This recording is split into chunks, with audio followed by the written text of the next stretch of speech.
Visakhapatnam fishing harbour వద్ద మత్స్యకారులు ఆందోళనకు దిగారు. ఇటీవలే చేపల వేటకు వెళ్లి ప్రమాదం నుంచి బయటపడిన కారే చిన్న విషయంలో తోటి మత్స్యకారులు ఆగ్రహాన్ని వ్యక్తం చేస్తున్నారు.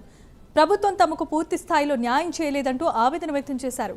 ఈ క్రమంలో కారే చిన్నతో కొంతమంది మత్స్యకారులు వాగ్వాదానికి దిగడంతో పరిస్థితి ఉద్రిక్తంగా మారింది. సమాచారం అందుకున్న పోలీసులు సంఘటనా స్థలాన్ని చేరుకొని పరిస్థితిని అదుపులోకి తీసుకొచ్చారు.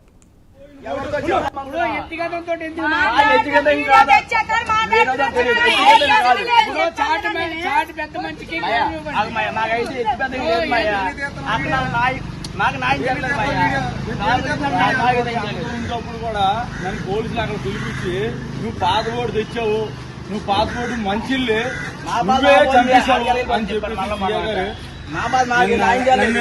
విమర్శించాడు. రాత్రి 7 గంటల నుంచి 10 గంటల వరకు నన్ను అలాగ బాధ పెట్టి ఆ స్టేషన్లోనే ఉంచాలి.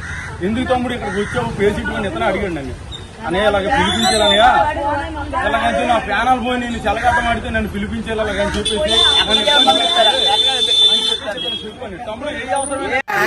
ఏమన్నది డబ్బు లేదన్న ప్రభుత్వం దిగిన 24 ఏం న్యాయం చేయలేదన్న. 4 తేదీ అయింది కదా, 12 తేదీ వరకు ఏం చేయలేదన్న. 10 లక్షలు అన్న ప్రభుత్వం ఇవ్వలేదన్న. అది స్కీమ్ అన్నది చేయలేదన్న. మా ఇంట్లో మేము ఉంటే రమ్మంటారన్న. ఇంటికి మా వాళ్ళు ఎవరైనా వస్తారన్న. చిన్న చిన్న ఎవరు రాలేదా బయటికి, ఎవరు రాలేదన్న.